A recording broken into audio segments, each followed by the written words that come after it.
자, 1교시 수업 시작할게요. 오늘 준영이가 마지막 수업인데도 안타깝지만 결석이라서 어쩔 수 없이 지금 동영상을 찍는 거고, 준영이는 또 마지막 인사를 이렇게 영상으로 또 하게 됐네. 그동안에 물리 수업 듣느라고 고생 많았고, 어쨌든 오늘 뭐 수업 한 번 남은 거 잘 마무리합시다. 지난주에 간섭, 파동에 간섭했어. 그치? 마지막 전 챕터지 정확히는. 그래서 우리 교재상으로 보면 어디 보자. 274페이지부터가 아마 숙제였을 거야. 그치? 재호 숙제 다 했냐? 네. 채점도 다 했냐? 지금 다 했어요. 너도 다 했어? 그러면 자, 여기 이 동영상을 보는 준영이도 지금 시점에서는 페이지 274페이지부터 혹시라도 이 동영상을 보는 시점에 네가 만약에 숙제를 안 했어, 상관없지. 동영상의 장점이 뭐야? 그럼 이제라도 동영상 잠깐 정지하고 지금이라도 풀고 동영상 다시 보면 되는 거지. 자, 어쨌든 준영이가 이 동영상을 보는 시점엔 준영이도 274페이지부터 소위 말하는 거의 문제, 연습 문제를 다 풀었다는 전제하에 이 동영상을 봐야 되겠지? 그치? 자, 페이지 274페이지부터 볼게. 대윤아, 질문 없어? 재호는 274페이지부터. 없어요. 274페이지 질문 없어? 275페이지는 없고, 재호도 없고. 야, 준영아, 얘들은 질문이 없댄다. 혹시라도 이게 동영상이 또 우리가 마지막이잖아. 준영이 혹시라도 나중에 질문이 있다면 선생님한테 뭐 개인 카톡으로, 요거는 내가 네 핸드폰으로 동영상을 직접 보낼 거니까 그럼 선생님 핸드폰이 같이 갈 거야. 혹시라도 질문할 게 있다면 선생님한테 개인적으로 따로 연락해도 괜찮습니다. 자, 그러면 276, 277에서는 질문 없냐? 여기도? 재호도 없냐? 그렇게 문제가 사실 그렇게 되게 어렵진 않아. 지난주에 웬만한 거 문제 풀었기 때문에 막 문제가 되게 어렵고 그러진 않아서, 혹시라도 또 준영이도 마찬가지야. 혹시라도 한두 개 틀렸어도 답지 이렇게 보면은 어느 정도 좀 이해를 할 수 있는 게 대다수일 거고, 아마 답지를 봐도, 다시 얘기하지만 답지를 봤는데도 이해 안 되는 게 혹시 있을 수도 있어. 그런 거는 선생님한테 개인적으로 따로 연락을 하라는 뜻이야. 그렇게 이해를 하면 돼요. 그럼 마지막으로 278페이지에서 질문. 여기도 없냐? 대인이도 할만하고 재호도 할만하고. 오케이. 일단 교실에 앉아있는 친구들은 페이지 278페이지까지, 숙제가 페이지 274에서부터 278페이지까지였는데 질문이 없대. 잠깐만.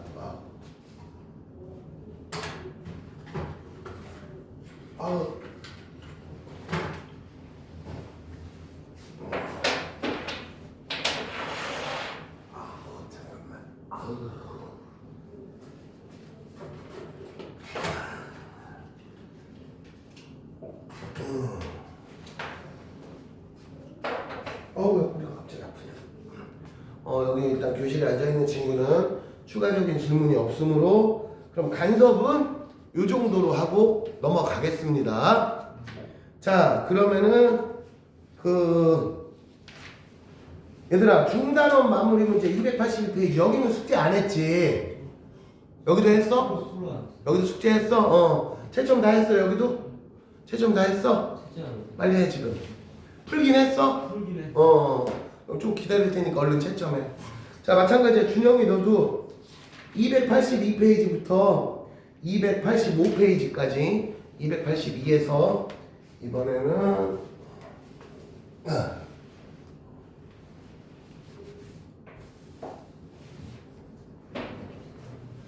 페이지 282에서 285까지 여기도 이제 숙제였지?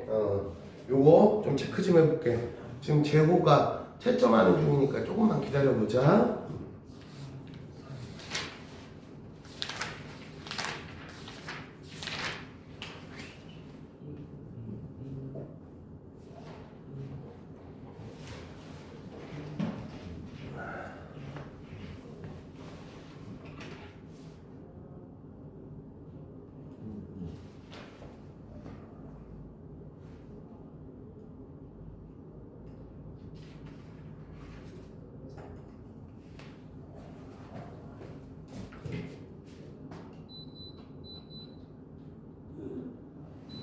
채점 다 했어요. 채점 다 했어요. 자, 채점 다 했대. 그러면 또 질문해봐요. 질문 위주로만 해볼게. 일단 쭉 보면 어디 보자. 6번 잠깐 볼까요? 6번. 5번, 6번 일단 내가 두 개만 풀어볼게. 왜냐면 또 너무 안 풀면 또 허전하니까. 일단 5번, 6번 내가 두 개만 풀어볼게. 물론 여러분들이 맞췄겠지만 그래도 선생님 설명을 한번 들으면 괜찮을 것 같아서 넘버 5번부터 볼게요. 5번을 보면 그림이 어떻게 되어 있냐면 이렇게 빗살무늬 모양 이렇게 되어 있다가 이게 경계면이란 말이야. 매질이 바뀌는 경계면이 이렇게 되는 거야. 그래서 이 경계면에 닿았어.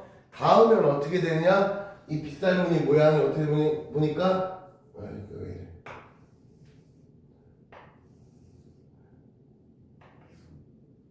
여기다 할게. 이렇게 약간 휘어졌지. 그래서 이 그림이 상징하는 게 뭐냐? 아우 잠깐만. 아우 이렇게 우리가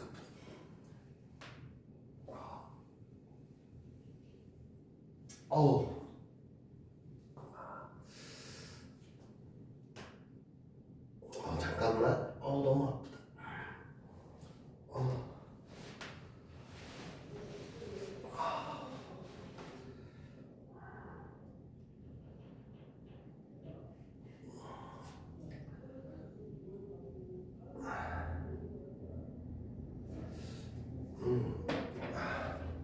자, 이 그림이 상징하는 게 뭐냐?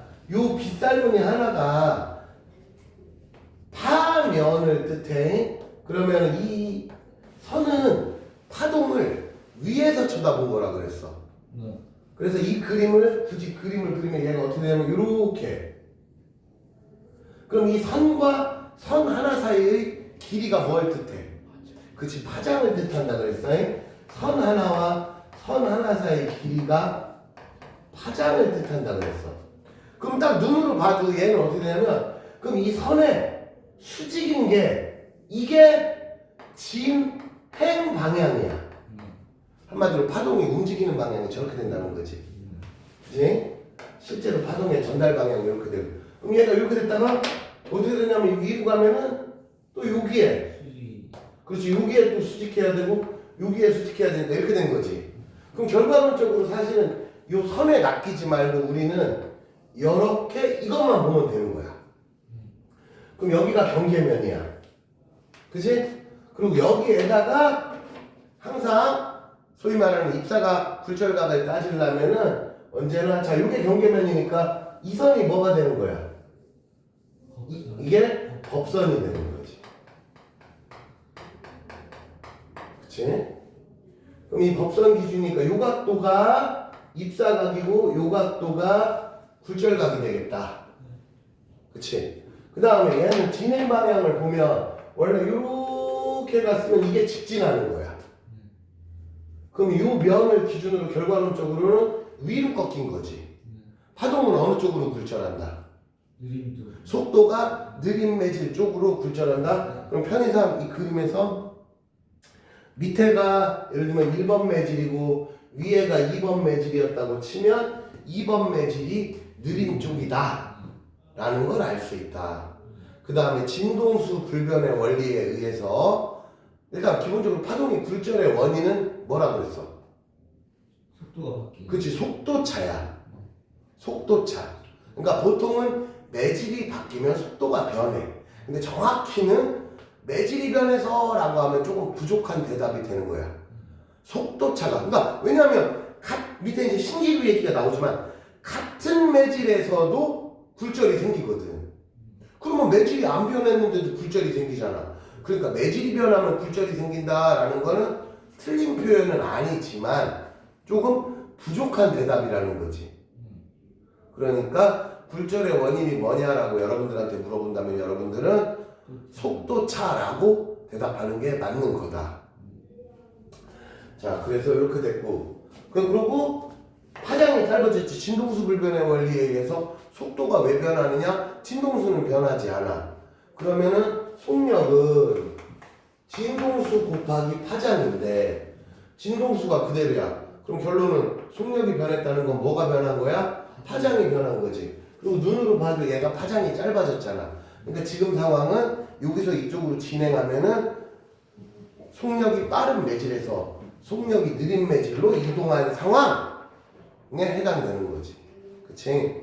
그리고 거기서 눈으로 보니까 이쪽이 파장이 6cm짜리고 얘가 파장이 4cm니까 속도가 3분의 2로 주는 거지. 여기까지 이해됐지요? 그거 참고해서 보면 되고, 그 다음에 파면이 통과하는데 걸리는 시간이 0.2초다라는 게 상징하는 거는 주기가 0.5초야. 그치? 그럼 얘 같은 경우는 람다가 6cm야. 그럼 속력은 주기분의 람다니까 0.5분의 6이니까 얼마야? 12cm/s고 얘는 그거의 3분의 2니까 8cm/s겠지. 그거 해가지고 풀으면 되겠다. 그러니까 나머지 문제 푸는 거는 문제가 안 되는데 요게 오래간만에 본 시스템이니까 요거에 대해서 선생님이 그냥 설명을 한 번만 다시 좀 여러분들 까먹지 말라고 한 번만 다시 해주고 싶었어. 요게 도대체 어떤 그림을 상징하는지. 그 나머지는 여러분들이 일일이 앞에서, 그러니까 암기가 안 돼서 못 푸는 거는 내가 도와줄 수가 없어. 당연히 기본 암기 이 시점에서 만약에 이걸 까먹었어. 그건 내 잘못이 아니지. 니들이 안 해워서 혹은 까먹은 건 니들 잘못이라는 거지. 근데 시스템을 이해하는 거는 선생님이 도와줘야 되는 부분이기 때문에 이 내용에 대해서 한번 다시 설명한 거야. 그래서 5번을 한번 풀었던 거고 6번으로 가보자. 신기루 원리 다시 한번 설명할게요. 신기루의 원리는 어떻게 되냐? 자, 여기 지면이 있어. 공기란 말이야? 공기인데, 자, 공기는 온도가 높아지면 팽창을 해, 압축을 해? 팽창을 합니다. 그럼 보통 한여름의 기준으로 지면이 겁나 뜨겁지. 아무래도 니네 알다시피 아스팔트 막 이런 데는 진짜로 우리 올여름 같은 경우 막 진짜 온도 거의 한 40도까지 올라가면 정말 거짓말 조금 못해서 아스팔트에 계란 후라이 해 먹을 수 있을 정도로 겁나 뜨겁겠지. 그럼 아무래도 상대적으로 지면에 공기가 더 뜨겁고 여기도 뜨거워 한여름이니까. 근데 사실은 정확히는 덜 뜨겁다라는 표현이 좀 어울리지. 그러니까 차갑다라는 표현은 좀 안 어울리지 냉정히해서. 어쨌든 덜 뜨거워. 한여름이니까 여기라고 차가울 일 없잖아. 근데 뜨거우니까 얘가 어떻게 되냐? 공기가 팽창을 합니다. 팽창을 하면 압축된 게 아니고 팽창된 거고 이걸 뭐라고 표현한다 그랬어? 그걸 파동 용어로 소해진다 그랬잖아. 소가 띄엄띄엄 기억나왔나? 이거를 파동에서는 소하다 이런 표현을 써. 팽창된 게 띄엄띄엄 그게 소야. 고체액체 기체 중에 그러면 누가 제일 소한 거야? 기체가 제일 소한 거. 고체는 그래 밀을 하다 그랬어. 근데 빛은 매질이 있어야 돼, 없어도 돼? 없어도 되는 애야. 그러니까 빛은 매질이 많으면 느려. 왜? 빛은 어차피 매질이 없어도 진행을 할 애들이기 때문에 매질이 있는 순간 빛 입장에서 보면 나를 방해하는 애들이 되는 거야. 여기까지 됐지? 그래서 여기를 딱 간격을 나눠보면 상대적으로 여기가 느린 매질이 되고 상대적으로 아래쪽이 빠른 매질이 되는 거지. 그래서 어떤 물체가 있을 때 빛이 들어와서 내 눈으로 하나가 들어와. 그럼 이게 우리가 니네 이번에 시험 범위였잖아. 기말고사. 내가 어떤 물체를 본다 딱 이거잖아. 근데 여기를 막고 원래는 다른 데로 가야 될 애들인데 얘가 여기서 이렇게 굴절을 하다가 어느 순간에 임계각 이상으로 돼서 전반사와 똑같은 상황이야. 그래서 얘가 어떻게 돼? 이렇게 내 눈으로 들어온단 말이야. 그럼 나는 얘가 직진했다고 생각하니까 아, 요 밑에도 뭐가 또 있구나. 그 내 입장에서는 저 앞에 하나 보이고 밑에 하나 또 보이는 거야. 마치 그림자처럼.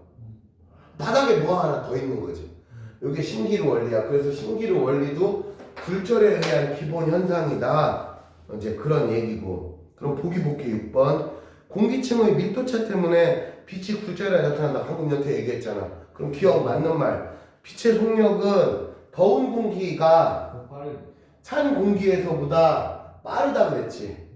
그러니까 니은은 틀렸지. 지표 근처의 공기가 차갑고 아니 지표 근처가 당연히 뜨거워야지. 됐지 여기까지? 그래서 6번은 1번이 답이 되겠습니다. 나머지 오른쪽에 7번부터 한 11번까지는 아마도 크게 어려운 게 없을 것 같은데 어떠냐? 질문 있냐? 없으면 넘어갈게요. 그러면 마지막으로 12번부터 16번 사이에 질문 좀 해볼까요? 마지막은 아니구나. 오른쪽에 또 있구나. 자, 왼쪽 페이지 284페이지 12번에서 16에서 질문. 여기도 없냐? 여기도 할만해? 어디 보자. 그래 뭐 전자기파도 그렇고 뭐 그러네. 자, 그럼 오른쪽으로 가서 17번만 하나 풀어보자. 17번. 왜냐면 또 준영이가 동영상을 보니까 혹시라도 같이 있었으면 모르겠는데 모르니까 그냥 선생님이 조금 여유있게 한두 문제 더 풀어주는 거야. 17번 볼게. 17번 그림 가는 물결파 투영 장치에서 어쩌고 저쩌고 저쩌고 이렇게 됐어. 그러면 저 그림에서 오른쪽 그림을 점선 하나 실선 하나, 그러니까 파동이 여기서 출발을 했어. 그러면 점선 하나 실선 하나, 그럼 요게 상징하는 의미가 뭐예요? 그치, 요게 반파장이야. 점선에서 또다시 점선 가야 파장. 원파장이고. 그렇지. 그래서 비유를 하자면 뭐 누가 마루다 누가 골이다 그게 중요한 건 아니고, 예를 들면 점선이 마루야. 그러면 자동으로 실선은 골이 되는 거야.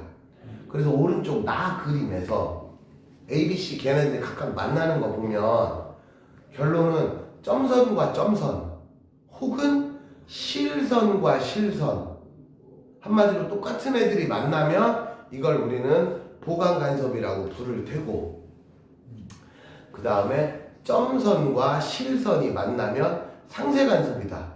자, 그 다음에 저런 그림에서 보강 간섭, 나 봐봐. 자, 어떤 자리가 있는 보강 간섭이야. 근데 내가 그 자리를 쳐다봐. 그럼 보강 간섭의 최대 진폭은 이렇게 돼. 근데 내가 보강 간섭인 자리를 쳐다보고 있으면 그 자리는 맨날 이거만 되는 게 아니고 최대 이거, 최소는 한마디로 진폭을 A라고 했을 때 파동 하나의 진폭이 A야. 그럼 보강 간섭이 만들어지는 자리는 최대 얼마야?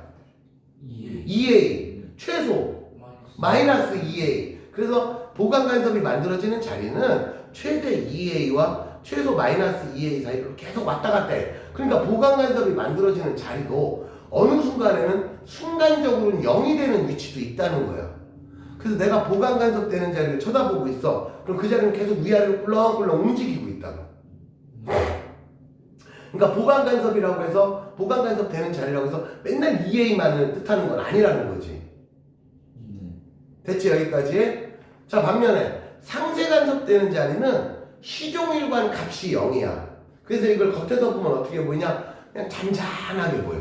마치 안 움직이는 것처럼 보여. 그 정도만 참고하면 돼. 자, A는 딱 보니까 점선과 점선이 만났으니 무조건 보강 간섭이지. 그림에서 보면 B도 보강 간섭, 그 다음에 C는 상세 간섭, 이런 거 쉽게 알 수 있지. 지금 17번 하고 있어. 그럼 기억 틀렸어. 니은 B에서 B가 보강 간섭이야. 그럼 밝기가 크게 변한다. 이게 뭔 소리냐면 이게 물결파란 말이야. 그럼 물결파를 위에서 사진을 찍어보면 위로 볼록하면 사진 찍어보면 밝은 모습이 나고 아래로 깊이 푹 내려가. 그럼 위에서 사진 찍으면 저 멀리 있으니까 어둡게 보이겠지. 그 얘기를 하는 거야. 밝기라는 게 누가 불빛을 비춰준다 그런 뜻이 아니고, 얘가 올라가면 위에서 사진을 찍을 거니까 위로 했으면 가까우니까 밝을 테고 아래로 푹 내려가면 골일 때는 머니까 어두워지고 그런 걸 뜻하는 거야. 그러면은 밝기가 크게 변한다라는 거는 위아래로 왔다 갔다 한다. 한마디로 밝기가 크게 변한다 이 표현을 다른 표현으로 하면 B는 보강 간섭 자리야 그런 뜻이기도 한 거야. 밝기가 안 변한다 이런 표현이 나오면 상세 간섭짜리야. 그런 뜻이 되는 거고. 그 다음에 C에 도달하는 두 물결파의 경로차는, 자, 경로차가 보자. S1에서 C까지는 하나, 둘, 2.5파장이네. 네. 이건 그냥 눈으로 대충 봐도 알잖아. 그 다음에 S2에서 C까지는 1.5파장이야. 그럼 경로차가 몇 파장이야? 1파장. 원파장이지, 원파장. 근데 그림에서 보면 S1과 S2 사이에 다이렉트가 몇 파장이야? 6파장. 3. 3파장이지, 3파장. 근데 왼쪽 가 그림에서 3파장이 몇 센치래? 3cm. 3cm라고 돼 있으니 얘는 원파장이 몇 cm인 거야? 1cm. 1cm인 거지. 그러니까 경로차는 저기 뭐냐, 두 물결파의 경로차가 하나는 하나, 둘, 잠깐만, 하나, 2.5.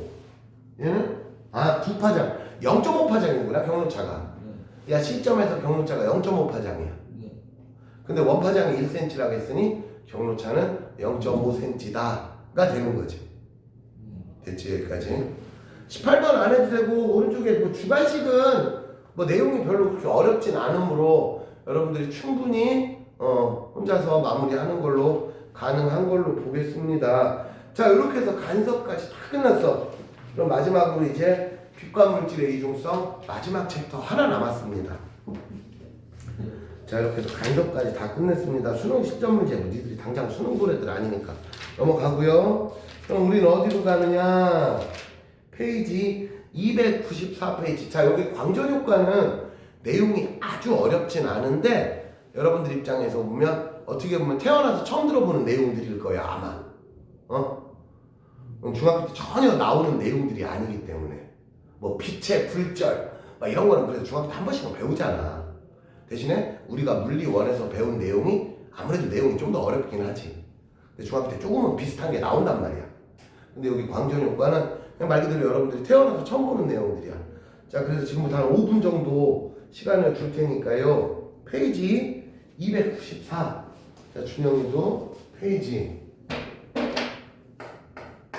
294에서 295까지 두 페이지만 한번 읽어봅시다.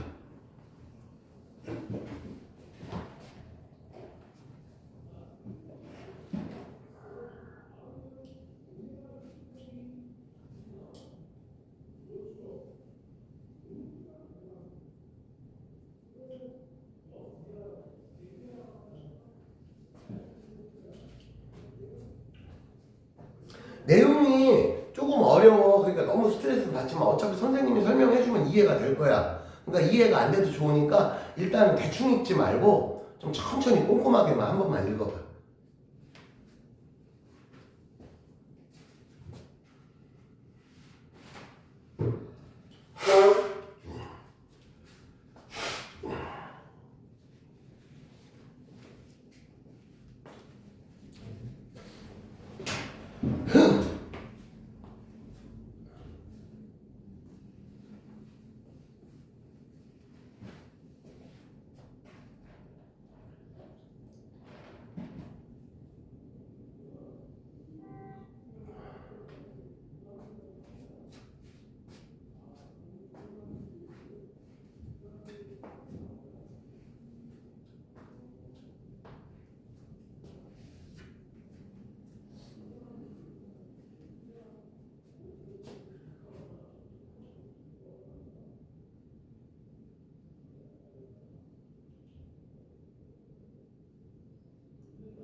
뭐 대충은 다 읽어봤지. 대윤아 뭔 소리인지 좀 알겠어? 잘 모르겠어? 채원은 어떠냐? 읽어봤더니 뭔 소리인지 좀 알겠냐? 감이 오냐? 감이 안 오지. 처음 들어보는 얘긴데 천천히 이제 들어봐. 자, 우선 빛이라는 거에 대한 히스토리까지만 조금 설명하고 우리 조금만 쉴게요. 자, 처음에 뉴턴 시대가 17세기인데 이 당시에는 빛을 입자라고 생각했단 말이야. 이게 이제 17세기야. 17세기라는 건 1600 몇십 년 뭐 이런 거야. 뉴턴이 만유인력 발표할 때. 응? 근데 대신에 이때는 니네도 알다시피 이 당시에는 전 세계 최고의 어떤 인싸가 뉴턴이잖아. 근데 뉴턴이 근데 근거는 없어. 야, 빛이 입자인 것 같아. 근데 이유는 없어. 근데 워낙에 뉴턴이 당시 잘 나가던 사람이니 뉴턴이 그렇게 얘기하니까 왠지 그런 것 같아. 이때는 막연했어, 막연히. 그래서 근거는 없어. 응? 특별히. 그리고 뭐 누구는 입자라고 주장하고 누구는 파동이라고 주장했지만 둘 다 근거는 없어. 그냥 나는 이렇게 생각해. 네 생각은 어때? 뭐 그냥 이 정도야. 그러다가 19세기, 그러니까 1800년대지. 19세기면 1800년대야. 토마스 영이라는 과학자가 바로 직전에 우리가 배운 빛의 간섭 실험을 합니다. 그래서 가장 핵심이 이 사람이 간섭을 통해서 빛은 확실히 파동이야가 정리가 돼. 자, 이제 이때부터는 빛은 다른 거 필요 없어. 일단 100% 파동이야. 근데 문제가 뭐냐면 이때만 해도 이게 파동과 입자는 서로 교집합이 없다고 생각해서 무슨 말이냐? 어떤 애가 파동이야. 그럼 걔는 입자는 아닌 거야. 공기 분자야. 그럼 입자지. 그럼 파동은 아닌 거야. 예를 들면 물결파라는 개념이 물 알갱이를 뜻하는 게 아니잖아. 물의 흐름을 뜻하는 거잖아. 파도를 예를 들면 우리가 파도를 얘기할 때 파도가 뭐냐 했을 때 물결의 흐름을 파도라고 그러지 바닷물을 파도라고 부르는 게 아니란 말이야. 바닷물은 입자지. 근데 바닷물의 흐름이 파도인 거잖아. 그치? 그런 개념으로. 그래서 파동이 결정되는 순간 아 빛은 100% 입자가 될 수가 없구나 라고 생각을 했던 거야. 그러다가 20세기 초 정확히는 1905년이야. 1905년 아인슈타인이 우리 앞에서 상대성 이론 배웠지. 상대성 이론 발표할 때 같이 발표한 내용이야. 이 논문이 이름이 뭐냐면 광양자 가설이야. 상대성 이론이 있고 그 시점에 동시에 광양자 가설. 자, 광양자 가설은 이름이 좀 어렵지. 간단히 말해서 이게 뭔 소리냐? 빛의 입자설을 주장하는 거야.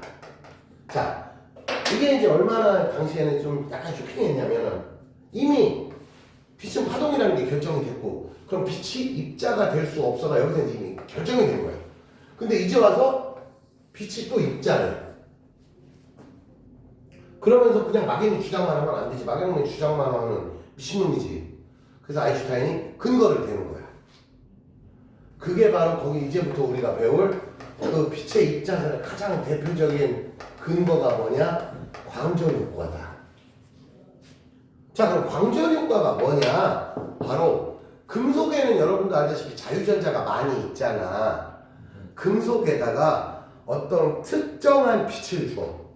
비유를 하자면 빨주노초 파남보를 줘. 그러면 모든 빛에서 막 아무 때나 막 광전 효과가 생기는 건 아니고 예를 들면 빨강, 주, 빨주, 노는 광전 효과가 안 생겨. 근데 빨주노, 초, 파, 남보 뭐 이런 애들은 광전 효과가 생긴다 이거지. 그치? 그러면 어떤 애는 광전 효과가 생기고 어떤 애는 광전 효과가 안 생기냐? 그게 바로 뭐냐? 우리 앞에서 에너지는 HF 기억나지? H는 플랑크 상수야. F가 뭐야? 진동수야. 그래.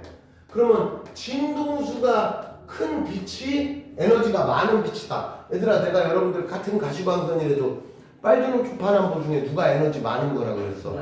보라가 에너지가 많아. 근데 보통은 보라라기보다는 보라는 우리 눈에 인식이 안 되니까 보통은 파랑이라고 해도 크게 지장은 없어.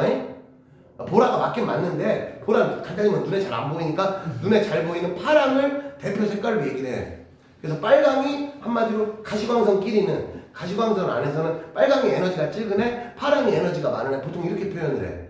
그래서 에너지가 작은 애는 광전 효과가 안 생기더라 이거지. 근데 에너지가 큰 애는 광전 효과가 생기더라. 근데 또 금속별로 이게 흔히 말하는 커트라인이라고 해야 될까?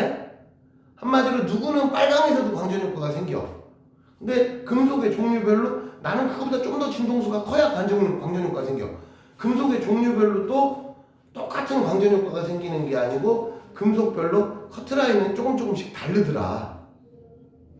그러면 왜 그런 일이 벌어지고 그거를 도대체 어떤 식으로 설명을 할 거냐 하는 얘기를 아인슈타인이 바로 광양자 가설, 쉽게 말하면 빛의 입자설을 통해서 야 빛이 이거는 파동으로 접근하면 논리적으로 설명이 안 돼. 그래서 새로운 모델링이 필요해. 그래서 이제부터 우린 빛을 입자라고 생각하고 한번 생각해 볼게. 그러면 이게 딱딱 맞아 떨어져. 가 되는 얘기들이야 이제부터. 자, 지금부터 여러분들이 배울 내용은 간단히 말해서 빛의 파동적인 성질은 이미 했어. 우리는 이미 앞에서 빛이 파동이라는 걸 다 배웠어. 그럼 이제부터 배울 내용은 빛은 입자적인 성질도 가지고 있어. 그래서 현대에 와서는 아까도 얘기했지만 입자와 파동은 교집합이 없다고 생각을 했는데, 즉 어떤 애가 입자면 파동이 아니고 파동이면 입자가 아니고, 그런데 지금은 그 경계가 무너졌어. 결론, 어떤 애들은 입자이면서 파동도 될 수 있다. 지금은 현대과학에서는 이렇게 된 거야. 그런 내용들을 조금 쉬었다가 2교시에 좀 더 자세히 설명을 해보겠습니다. 우선 1교시는 여기서 마칠게요. 우리 10분만 쉬자.